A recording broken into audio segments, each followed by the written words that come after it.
Mike. Hello. How are you? Fabulous. How are you? I'm good. Hi, everybody, and welcome to Cannesversations. I'm your host, Stephanie Beach, and I am with Mike.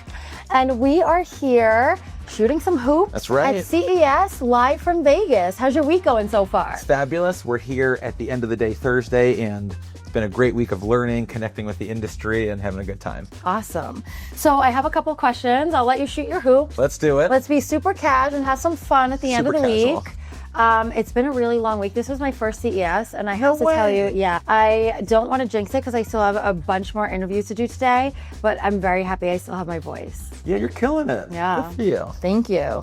So have you been to the convention center or seen anything cool this week? I see those two different questions. I have not been to the convention center, and I've actually never done the convention center. So many people say that. You know, in my 6 years that I've been here. But I have seen a lot of cool stuff. Awesome. Not necessarily Okay. robots, drones, but like cool ad tech. So I hear that at the convention center, there are a lot of robots. Okay, yeah, robots doing lots of things. Yes. So, our first few questions are going to be very AI focused. Cool. Our industry is AI obsessed these days, so why not, right? Do you think brands should be concerned about their ads running adjacent to AI generated content? Yeah. If it's the same way you would be worried about UGC. Yeah. Like when I think about AI being used to create ads or being near content that's created by AI, that's fabulous, but it still has to be vetted and approved at a certain brand level. So if I'm running a senior brand, and previously I was CMO at WeatherBug, and you really have to think through those things, and you're not going to take certain risks. Yeah. So then I guess, do you think, brands are prepared for a world where consumers are questioning everything because they don't know what's real, they don't know what's not, and while some things are very cringy and it's like, oh, that is fake, there's a lot of things that you have no idea. Yeah, and who knows what cool applications people come up with. Right now it's been a lot of visual, audio, etc. But when it comes to how people are going to use AI in the applications of their product itself and their digital experience, there's probably a ton of upside to come. Maybe not just yet, though. Yeah, okay. And, I think another big thing in AI are the agents, right? And so agents are like all over the place. They're popping up. They're able to do so many things. They're able to converse and communicate with so many other properties and other experiences and other digital technology. So, since they're already doing that at scale, how much do you think that we understand this behavior, and how much do you think we're like fooling ourselves? You mean it's like, how well do companies understand their own operations, right? Because to do this, they have to replicate it, word for word, and be able to do that over and over again. So how much of a company's operations is like super tight and replicable versus like human and potentially error prone? Like even the most programmatic groups, I would argue, still have a lot of manual involved. Yeah. So I would say if you're a company who has very advanced operations and understand how things flow, then it can be very advantageous. Otherwise, crap in, crap out from a data perspective. Yeah, for sure. I agree with that for sure. And, another hot topic are retail media networks, or commerce media networks. And I feel like with everybody understanding how valuable their first party data is, they're all jumping on the bandwagon. There's money there. There's lots of money there. So, how do you think that we can standardize retail media network measurement to end fragmentation and maximize ROI? Well, I guess it's got to be about the purchase, right? Because the one thing that's shared across all those groups is you're spending a certain amount of money and you're looking to get a certain result, right? Yeah. So at the end of the day, it kind of has to resolve to CPA, but at what point and to what extent can those, travel across different groups right now? It is kind of low. Yeah.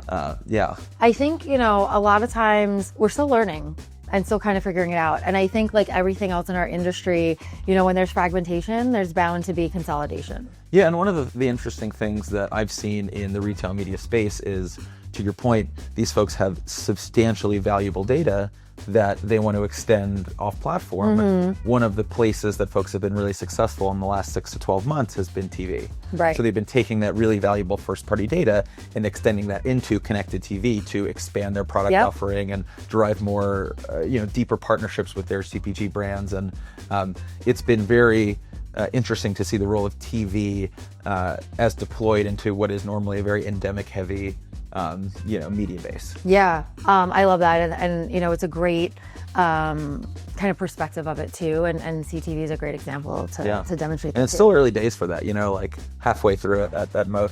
Yeah. So I'm assuming, since we're playing basketball, you're a sports fan? I am. You play any sports? So yes, and I will give a shout out to Julian and a couple folks who put together a fabulous pickup basketball game at UNLV on Tuesday. So I physically played pickup basketball with other adults for the first time in a long time this week. Very proud, very sore. Exciting. It was awesome. Very sore. So yes, I'm feeling like $1 million from a basketball perspective. Okay. So how do you think we can mix non-disruptive ad formats in live sports to maximize revenue without annoying latency-sensitive fans? Oh, so I want to change this question a little bit because I think that live sports actually does the best job. Okay. If you look at the whole TV ecosystem, I think live sports have the best balance of these new types of ad formats and fabulous live content that people are tuning in on. I like that. I think if you look at what's happening in the rest of the industry, you have folks like Transmit and Triple Lift and others who are taking that same live sports type of application of overlays and squeeze backs, etc., and applying them into non-live sports environments. There's certain boundaries there, but I would say if I were to look at the framework, I think live sports does a really good job of balancing that. From a media product, the NFL is generally the gold standard. Yeah. So I think that they have done a good job of adopting it. It's really how do we take what they've done well and bring that that incremental monetization to publishers outside of live sports. Absolutely, and live sports is so hot. I feel sports in general, I feel like is, I don't want to say making a comeback. I feel like sports is very unique because it has such a emotional connection to their consumers. The fanhood or fandom, whatever it's called. Yeah. I'm not a sports person. Sorry, but it's so powerful. And that loyalty is like no other. I forget the Nielsen stat, but it was 91 or 94 of the top 100 viewed live sports programming or TV programming total was live sports, and specifically NFL. Wow. So it was let's call 91 the conservative number. 91 out of the top 100 were NFL. That's so crazy. So why is that? It's the fandom. And what does that fandom yield? It yields the only place that you can get 25, 30 million people tuning into one thing, because live sports is starting to emerge, but it's also because the rest of TV is starting to fragment. Yeah. So when you're a media buyer, you're going to live sports because live sports is relatively more attractive because of the fragmentation happening everywhere else. Yeah. So you ready for some rapid fire? Oh yeah, let's do it. Awesome. So don't think, just answer really quick. Authentic in-game experience or personalized live sport betting? First one. I don't like live sports betting. Okay. Voice agents or vehicle operating systems? Vehicle operating systems. And with streaming ads, non-disruptive overlays or shoppable pause? Shoppable pause. Okay. All right. So have you ever been to a fortune teller? No. No? Do you like to predict the future?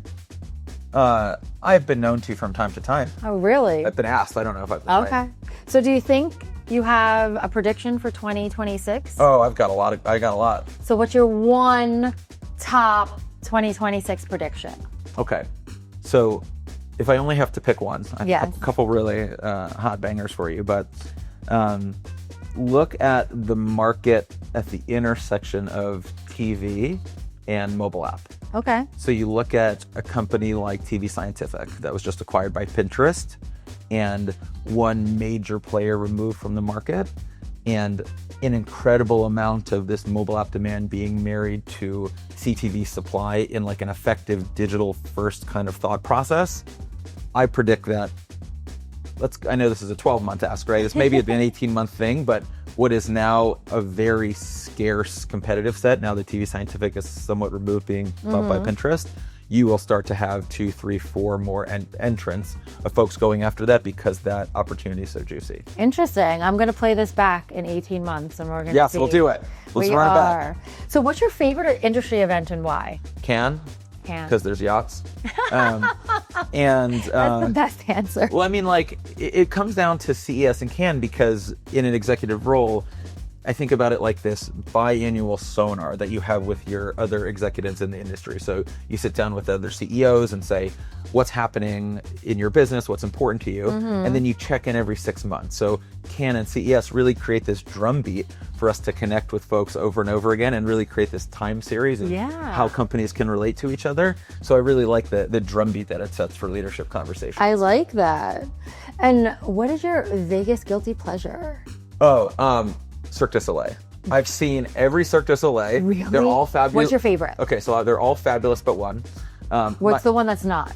Mad Apple from the New York Mad Apple. It's like they try and do, there's like singing and violin. It's like I come to see. Too much. Yeah. It's like I come to see the Cirque du Soleil. Yeah. Like I want to see 100% of that. But my answer to that is Cirque du Soleil in Vegas or Cirque du Soleil total. Okay, so both. What's your favorite Vegas show? Vegas one is the water one. I'm going to see that tonight. Oh my gosh, you're I'm gonna so love excited. The best one, in my opinion, if you get a chance, is Joya. Okay. And it's on the east coast of Mexico near Cancun. Oh. And it's in a resort, and it's just like fabulous. And I've seen it 2 or 3 times. That's amazing. I'm a big Cirque du Soleil fan as well. I probably haven't seen as many as you have. Gotta get on. They're but so every good. time I come to Vegas, I see them. When they're in New York, I try to see. I do think the Vegas ones are the best ones. Yeah, it's like the entertainment capital of the world. I get it. Yeah. Mike, this was so much fun. Thank you so much. Of course. Thanks so much for having me. Thank you, everybody, for tuning in. Until next time. Bye, friends. Bye.